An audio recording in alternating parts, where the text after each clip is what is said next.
श्रीवास्तव एक नया टॉपिक लेकर प्रस्तुत हूँ, that is net indirect tax. ये टॉपिक स्टूडेंट के पॉइंट ऑफ व्यू से, सर्विसमैन के पॉइंट ऑफ व्यू से एंड बिजनेसमैन के पॉइंट ऑफ व्यू से काफ़ी इम्पॉर्टेंट है।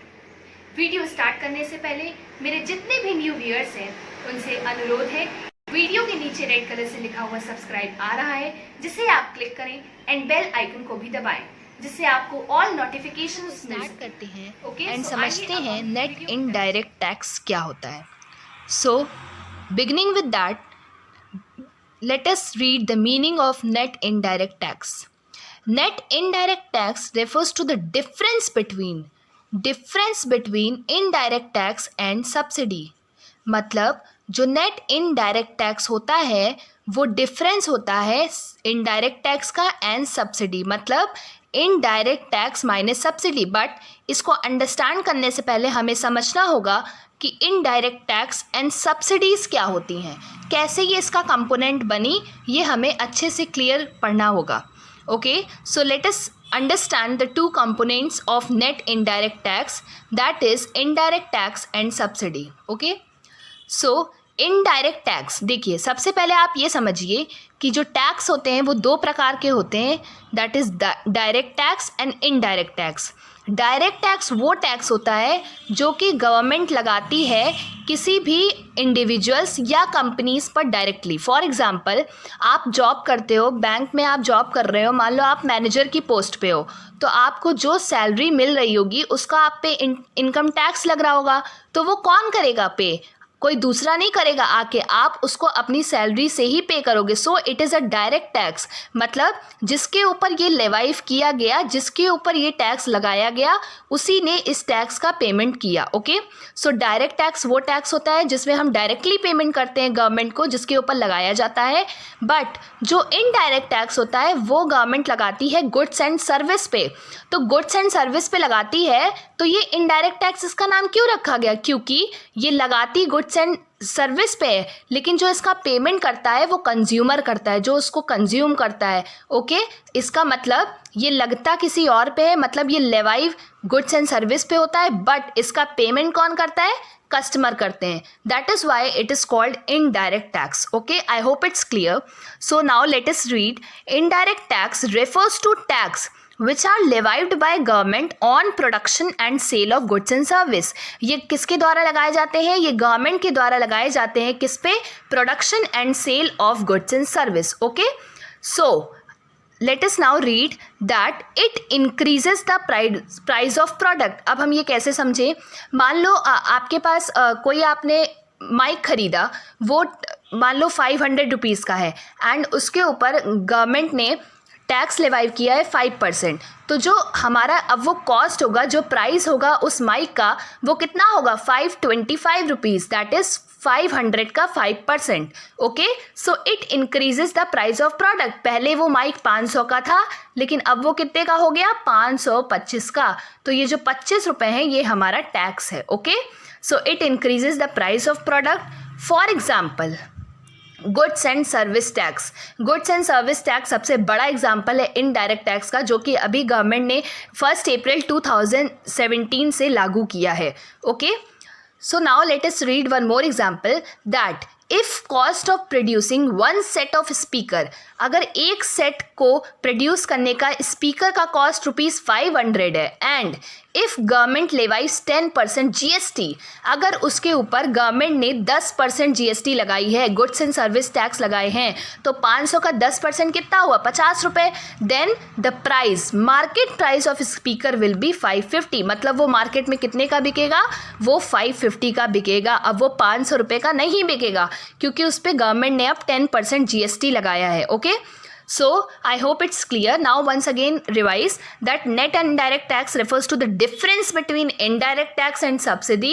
Two components are very important. Okay, indirect tax refers to tax which are levied by the government on the production and sale of goods and service. Indirectly government लगाती है production पे and sale of goods and service पे। It increases the price of product, ये आपको मैंने पहले ही बताया। For example goods and service tax. Indirect tax में सबसे बड़ा एग्जाम्पल जो होता है वो हमारा गुड्स एंड सर्विस टैक्स होता है, जो कि ये लागू किया है 1 अप्रैल 2017 से गवर्नमेंट ने।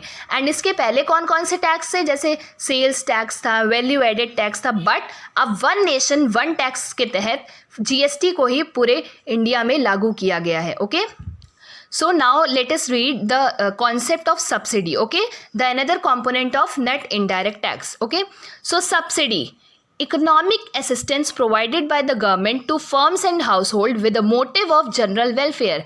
सब्सिडी क्या होता है? सब्सिडी एक हेल्प होती है, एक इकोनॉमिक असिस्टेंस होती है जो कि गवर्नमेंट प्रोवाइड करती है किसको? फर्म या हाउस होल्ड को with the motive of general welfare. किसके लिए? मतलब सब्सिडी से गवर्नमेंट ये चाहती है कि वो किसी भी मतलब इंडिविजुअल या फर्म्स या हाउस होल्ड को हेल्प प्रोवाइड कर सके।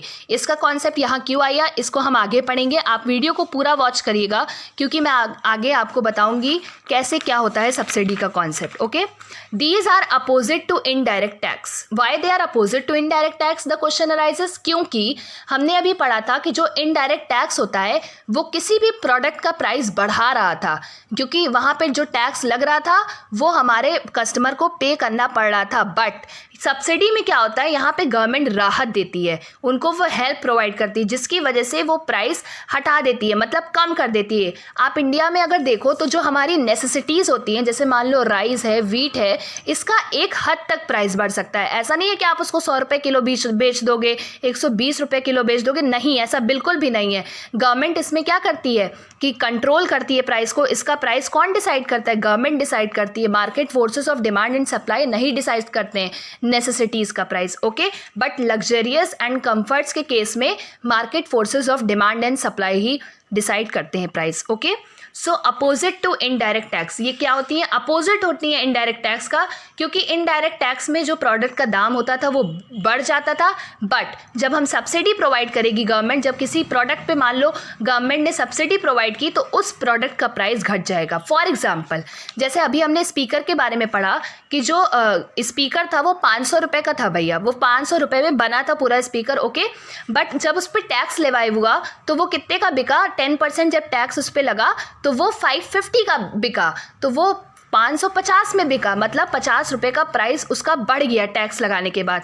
बट अगर गवर्नमेंट सब्सिडी प्रोवाइड कर दे उसी स्पीकर पे 500 रुपये पे 10 रुपये की अगर वो सब्सिडी प्रोवाइड करते, then the cost of speaker will fall to 540। तब क्या होगा? स्पीकर का जो कॉस्ट होगा वो 540 का होगा, वो कितने में बिकेगा?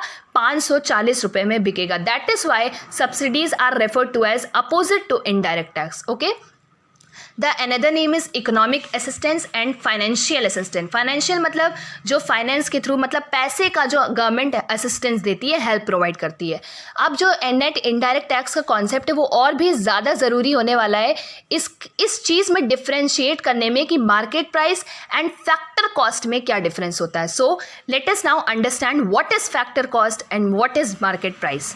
सो फैक्टर कॉस्ट वो कॉस्ट होता है जो भी हमारा कॉस्ट लगता है किसी भी गुड्स एंड सर्विस को प्रोड्यूस करने में, उसका प्रोडक्शन करने में जो भी हमारा कॉस्ट आया होता है, मतलब जो भी हम पेमेंट करते हैं फैक्टर्स ऑफ प्रोडक्शन को, वो हमारा क्या होता है? फैक्टर कॉस्ट होता है, मतलब जो एक्चुअल में हमारे प्रोडक्ट का दाम आया होता है बनने में। Okay, so factor cost amount paid to the factors of production for their contribution in the production process. मतलब ये वो पैसा होता है जो कि हम फैक्टर्स ऑफ प्रोडक्शन को पे करते हैं किस चीज़ में? उनका जो कंट्रीब्यूशन होता है प्रोडक्शन प्रोसेस में, उसके लिए। ओके, सो ये हमारे ओवरऑल गुड्स का जो एक्चुअल में प्राइस आया होता है बनने का वो दिखाता है। For example, in the given example जो हमने अभी स्पीकर का एग्जाम्पल पढ़ा था, उसमें ले दे के बात वही आ रही थी कि 500 रुपये में वो स्पीकर बना हुआ है। अब तुम चाहे उस पर इनडायरेक्ट टैक्स लगा दो और चाहे तुम इस पर सब्सिडी लगा दो, डजेंट मैटर। ओके, बट उसका जो कॉस्ट आया है, एक्चुअल में कॉस्ट आया है, वो कितना है? ₹500। So it is a factor cost.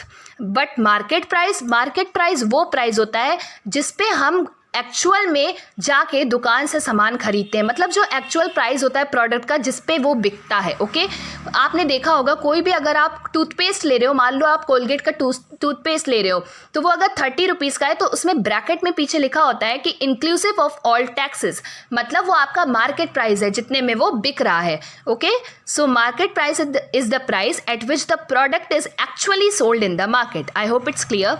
In the given example, जो हमने एग्जाम्पल पढ़ा उसमें रुपीज़ 540 जो थे वो हमारा मार्केट प्राइस था। क्यों? क्योंकि वो एक्चुअल में 540 में बिक रहा होगा मान लो सब्सिडी देने के बाद। ओके, सो इसीलिए हमने कहा कि जो हमारा मार्केट प्राइस है वो कितना है, वो हमारा 540 है।